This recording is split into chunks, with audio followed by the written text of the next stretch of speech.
It's not like any other podcast, coming to you straight from the heartland where investing is told like it is. It's time for Darin Garman's Paranoid Banker Podcast. Hold on, because here comes the next episode of the Paranoid Banker Podcast. Hey there, Darin Garman here, and welcome to this week's podcast, where I'm really going to be piggybacking on last week's podcast. So last week's podcast, for those of you that listen to it, to my podcast as they come out, and you do it really in order, in some kind of uniformity, you'll remember that I talked about not being the person that wants to make a deal just to make a deal. So in other words, if you want to make a deal bad enough, you will. Excuse me. And that's what we talked about in the last podcast. If you want to make a deal bad enough, you'll make it. And not to be one of those people that throws out your criteria, throws out really your common sense, and just pretty much buys the property just for the sake of buying it, invests in it, whether you're active or passive, just for the sake of investing in it, and hoping it works out. All that does is that allows you to win a bidding contest. Remember, the wealth does not go to those that win bidding contests. It goes to those that buy the properties the right way. Okay? So that was last podcast. So if you've not listened to that, and the name of that podcast is If You Want to Make a Deal Bad Enough, You Will, I highly suggest you listen to that podcast along with this one. It doesn't have to be before this one. It can be after, but you listen to that podcast. Okay? So let's now talk about value add and why right now, in many places, value add is complete horseshit. It's complete horseshit. Okay? So let me tell you what's going on in the market right now in terms of apartment communities, whether you're active or passive investor. Let me tell you what's going on. So I'm speaking very general here. What I'm going to tell you now does not apply to every single situation, does not apply to every single property opportunity that comes up, but it does apply to most. And this goes all the way back to, in all of my books, my first book, The 9-Month Investment, which I wrote going on, 7-8 years ago. One of the main criteria for buying a property that within 9 months will turn in just a fantastic investment for you is that you buy it knowing after you've done your research and work that the property could rent for a hell of a lot more than it rents for per unit, and that the expenses are a hell of a lot higher than they need to be if properly managed. I mean, that's really it in a nutshell. And in that book, I go through chapter by chapter how you do this, how you ascertain if that's the case, what you do, how you negotiate, all those kinds of things. But for the purpose of our podcast this week, it's really about realistically buying a property where the rents are a hell of a lot lower than where they really need to be, and the expenses are a hell of a lot higher than where they really are. Okay? No, in other words, the expenses can be a lot lower than where they really are, realistically. So when you combine being able to buy the property and you can raise rents much higher, you can reduce expenses much lower, your net income, of course, grows exponentially, and now you have a property that's worth, in some cases, millions and millions of dollars more than what you bought it for. Okay? Now, that's an oversimplistic way of explaining it, but that really does explain it in a nutshell. So right now, you're seeing, if you're in the market, whether you're active or passive, if you're out there looking to buy something, and by something I mean an apartment community, you're seeing these two words thrown around way, way, way too much. Value added. So value add is code for, hey, psst, hey, guess what? This is an apartment property where the rents, they're really, really low. They're a lot lower than where they need to be. The owner's just not very smart. They're just not doing things very well. They're just not managing it very well. So these rents are a lot lower than what, you being as smart as you are, you can take over and raise the rents really, really a lot higher than what they're getting now. And hey, listen to this. Not only that, but they're spending a hell of a lot more money on expenses than what they really need to be. So they're spending a lot more on payroll. Man, they're spending a whole bunch on payroll they don't need to be. They're spending a whole bunch on improvements. They're spending a whole bunch on insurance and this, and they're just way overspending. And where if you take it over, you can do all these things and your expenses will go down a lot. Your income's going to go up. But man, this is a great deal. Did I set the stage good enough for you? Here's like the top 3 things to always keep in mind when you're looking at what I would consider a value add property. By the way, again, I just want to repeat before I go into my criteria, the 3 things you need to look for. Are there value add communities available that you can buy? Yes, there are. Is every single property out there that is being marketed or tabbed as value added, are they feeding me full of crap, Darin? No, not in every instance. But I'm going to give you some things to look out for where you know you're not going to get the value add. They're just saying that. They're either just saying it's value added, or at the end of the day, what you're going to end up paying for the property, you're not going to be able to take advantage of any kind of value add because you're going to overpay. So the things to watch out for with value add opportunities. Number 1, you want to check the ownership. Who owns the property? So here's what you want to ascertain by that question. Based on the research you do on who owns it, is it someone that knows what they're doing? Or is it someone that you kind of ascertain may not really either have their full attention on the property, or maybe they're just involved in so many other things this property is not really get their full attention. So let me give you an example. So I looked at, I mentioned on my last podcast, a 300 plus unit apartment community. I did my research and I found out who owned it. I know who the owners are.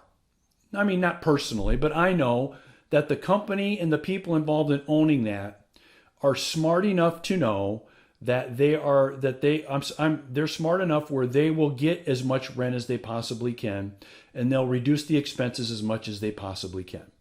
I know that about the ownership, okay? Based on knowing them and research that I did.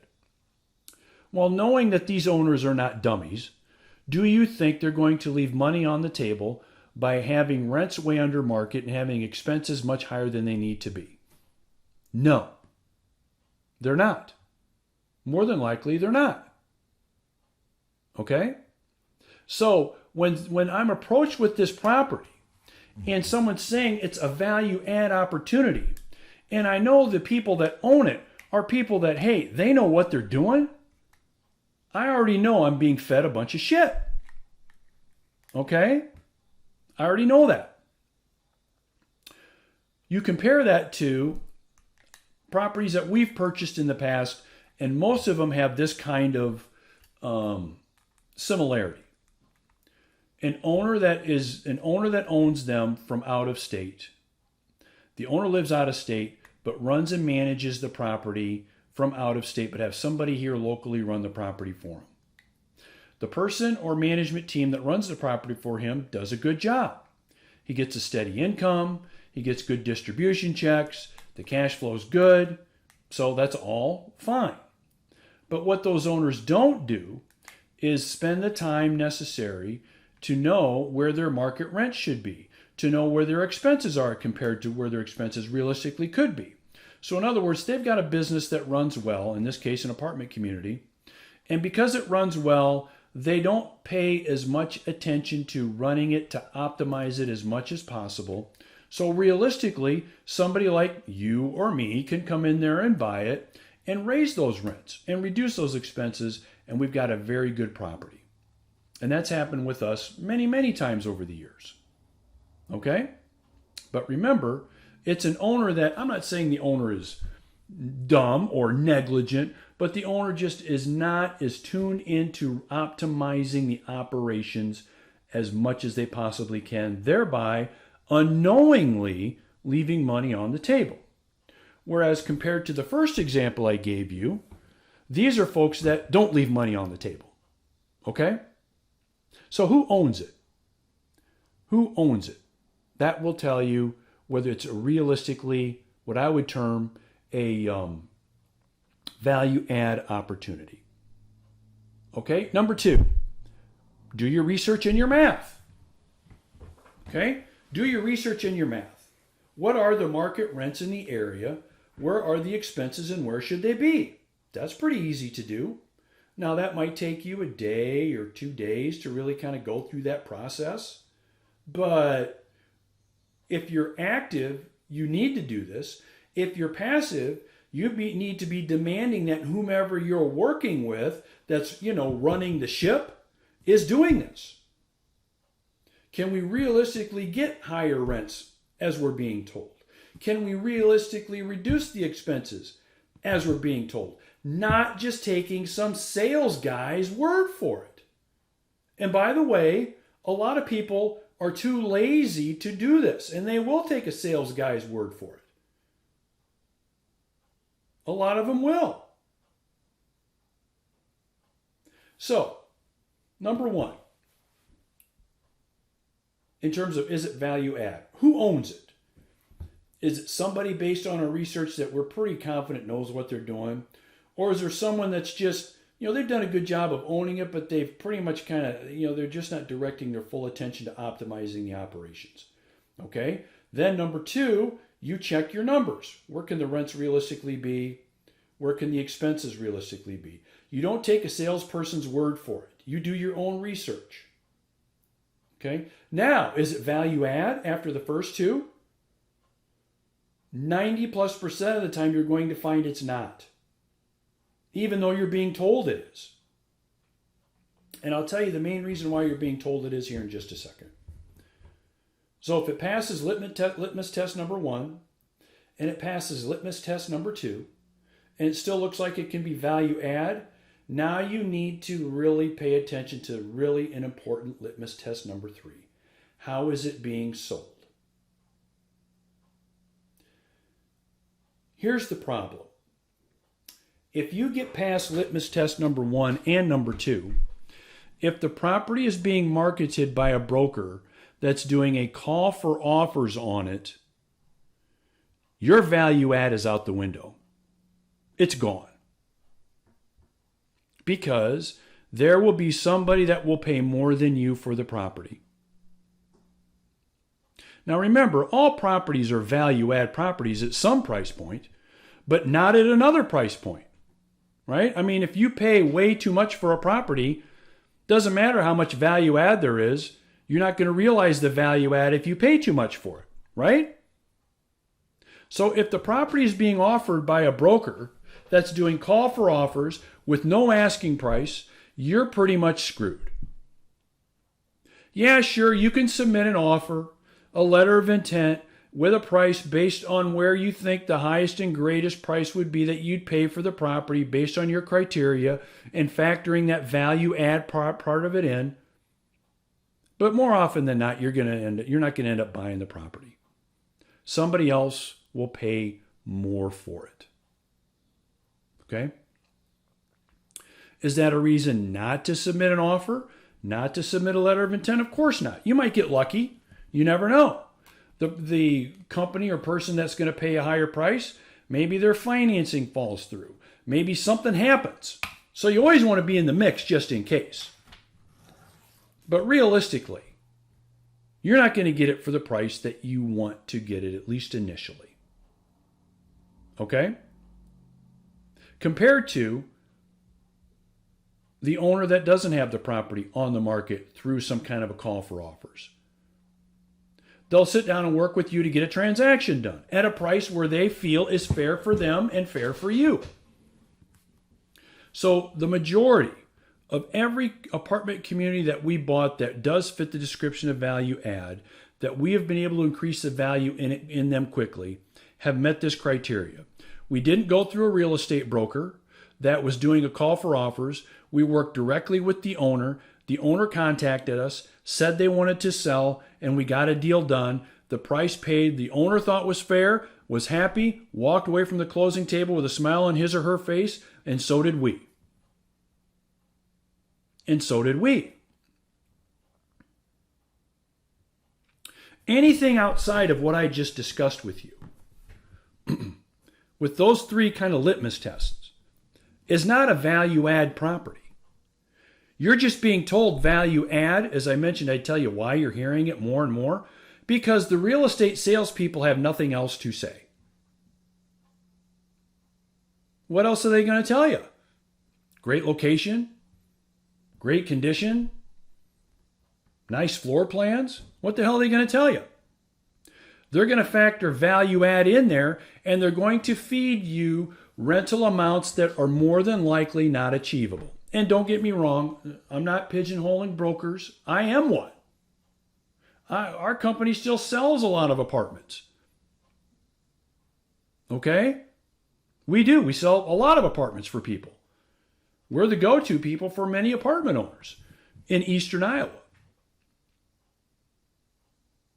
But a lot of salespeople will plug in unrealistic numbers to make it look like it's what? Value add. So more and more, the term value add is becoming a myth. And the more often you see it, the more often it's not the case.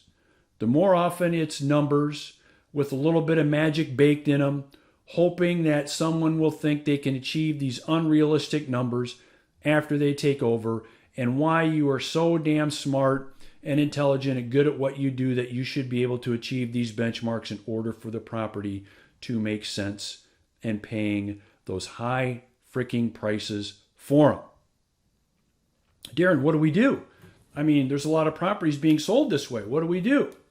Well, I have processes and techniques that I talk about not only in other podcasts, but in other places that tells you what you can do, how you can do it, in order to be the go-to guy that these owners talk to before they call anybody to go through this process. To not only give you a better opportunity to buy more real estate, but to get them at much better prices. In this case, apartment communities. But let's go back to my litmus test. I got 3 of them. Value add. Is it BS or not? Number 1, who owns them? You've done your research. Is it mom and pop? There might be some value add there. Is it a company with a reputation for running a really tight ship and having really good apartment communities? Maybe not so much. Okay, so you determine that. Number 2, you do your market research. Can you really get the rents that the salespeople are telling you? Can you really get the expenses to a point that the salespeople are telling you? Based on how you manage and how you do things. And can you do it without sacrificing management, sacrificing amenities? Oh, well, we'll just cut this, and this. No. You're just making changes in order to try to make the property work. And when you go down that road, now you're not buying it as an investment. You're buying it to win a bidding contest. Okay? You're buying it just to what? Buy it. Okay? Then there's number 3. The call for offers process. So if you pass the first 2 litmus tests and it looks like it is a legitimate project that has upside, right? Realistic upside. If there's a call for offers, yeah, submit your best shot, give it your best shot, and don't waver from your criteria. Like I've said before in other podcasts and other places, don't buy just for the sake of buying it. Don't make a deal so bad you'll make a deal. Don't want to make it so bad you'll make one. Submit something, but pretty much know somebody's going to pay more because they're not going to follow this process that we just talked about. They're just going to be interested in what? Winning the top, who is going to pay the top price for that property. Okay? So, value add. Really? Is it really? Now I've given you 3 litmus tests, 3 easy to use tools to use, whether you're active or passive. And by the way, if you're passive, you better be asking these questions to whomever you're working with. You just don't want to trust that they're doing this. If you're investing your money with these folks in whatever company it is, you need to be asking these questions.